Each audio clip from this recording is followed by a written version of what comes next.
Hello, my friends. Welcome to my corner. I had the opportunity to see Hausu on the big screen right before the Criterion Collection release, so we are talking before the year 2010. It was one of the most memorable experiences that I have had as a film watcher. It was almost like entering a parallel universe, to be honest with you, and I just instantly fell in love with this film. A couple of years after that, I saw Sada, also by Nobuhiko Obayashi, because I was interested in the historical character that is portrayed in that film. But for some weird reason, even though I liked these films very much, I never took the trouble to check out other movies by Nobuhiko Obayashi. And it was only when my friend Ralph and I put together a list of 100 essential films, which by the way you can check out because I did a video on it, that I saw the name of this director again. And I thought to myself, I need to watch another film by him. A couple of days ago, I finally sat down and I saw Kare no Oto by Kanojo no Shima, which is of course his motorbike, Her Island. And it has become one of my favorite films ever. So I wanted to share some ideas with you on it and to tell you a little bit about why I feel this way about this film. So let's look a little bit at context first. I was really surprised to see that Nobuhiko Obayashi was a really productive filmmaker. I counted 38 films by him as director. His feature film debut was, of course, Hausu from 1977, but before this one he had also done some shorts, one of which is included in the Criterion Collection release. His motorbike, Her Island, is from 1986, so it comes right after his Onomichi trilogy. The movies in the Onomichi trilogy are I R U U M Me, The Girl Who Leapt Through Time, and Lonely Heart. And these are all coming-of-age stories. They're all set in his native town, hence the name Onomichi trilogy.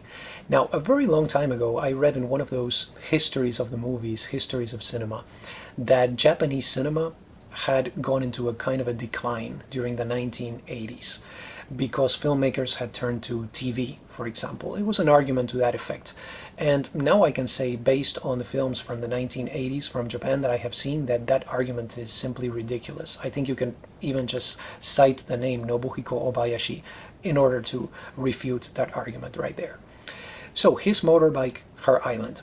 This has been described as a romance film, but it really plays with the tropes of romance. So I think you could say his motorbike, Her Island, is a romance movie in the same sense that Hausu is a horror movie. You see what I'm saying? When it comes to Obayashi, this idea of genre is a little bit too simplistic. I would describe his motorbike, Her Island, as the story of a love triangle involving a man, a woman, and a motorbike. So you can already see that we are playing quite a bit with the tropes right here. We first meet the guy, Ko, and as the story begins, he's being beaten up by another young man who tells him to take responsibility for this young man's sister, with whom Ko had been involved romantically. So Ko is sad because of all this. He is beaten up and he gets on his motorcycle and he decides to ride away to a place where, as he puts it, it's only going to be him and the bike. So there's already a romantic relationship established between him and his vehicle. So it is during this trip that he meets Miyoko, the girl of the title, who calls herself Miyo, by the way, and she lives on an island. How do they meet? Well, Miyoko sees Ko's bike by the side of the road and she is instantly attracted to it. She later says that she felt jealous of the motorbike and that she wanted to ride it. So a deep connection is established between these two characters, but they do not exchange information or anything like that. And the next time that they meet, it is by quote-unquote chance, if we choose to believe in a concept like that one. So as the story progresses, we see them go on motorbike rides. We see Ko visit Miyoko's island. There's a dance right there that happens right at the midpoint of the film that is very important. And we also see a little bit more of Fuyumi, the girl that Ko had been involved with originally. Miyo eventually gets her license to ride motorcycles, and she becomes a little bit obsessed with this idea of riding bikes, to the point that Ko begins to get worried. He thinks that maybe she might be involved in an accident at some point. That right there is the element of tension in the film, especially towards the end. Before that, we also have a scene that tells us that maybe the relationship between the two of them is becoming strained, maybe because of the motorcycle, among other things. But anyway, that's kind of like the plot of the movie. Let's talk now a little bit about style. The first thing, the most obvious thing that you're going to notice is that this film is in both black and white and color. There's an alternation between these two. Ko is the protagonist and he's also the narrator. And he tells us at the beginning of the film that he dreams in monochrome and that this story that we are seeing is one of those dreams. So I tried to look for a rationale as I was watching the movie as to why this happens, why the transition between black and white and color. Personally, I could not find a rationale, so please let me know if you have. But to me, if there is no rationale, that adds to the whimsical and maybe even to the dreamlike quality of the film, so it makes it even richer, in my opinion. The music also stands out, okay? It's part of the movie style, of course. We're gonna hear ballads, we're gonna hear melancholy, romantic music for the most part, and Fuyumi at one point ends up working at a bar that has live music. So that allows the filmmakers to include some great musical numbers right there also. You're going to notice that the background, that is the non-diegetic music, sometimes is a little bit over the top. It's exaggerated, it's even melodramatic. This is part of what I mean when I say that Obayashi is playing with the tropes of the romance film. Now the acting. The acting is also over the top at times. It's something that really stands out, but it is never annoying. It never gets to that point that it upsets that balance that makes a great film. So this is a love story that does not take itself seriously. That's one important thing to understand about his motorbike, Her Island. The actors are attractive. They are good looking, but it's not all about their looks. They are really great actors also. And whenever you see something that seems a little bit off in the acting, I think you can be sure that this has been done on purpose. You know what filmmaker I was thinking as I saw this, especially in the acting and because of this irony that is going on behind the story? I thought of Douglas Sirk, especially in a movie like Written on the Wind. And I also thought that maybe we could look at Obayashi in the aesthetics as a kind of a Seijun Suzuki who is a little bit more pop and a little bit less serious even. So when you watch this film, it seems that there's a simplicity to it, but I think that simplicity is only apparent. You watch the film and you feel like, wow, I'm just looking at life, plain and simple.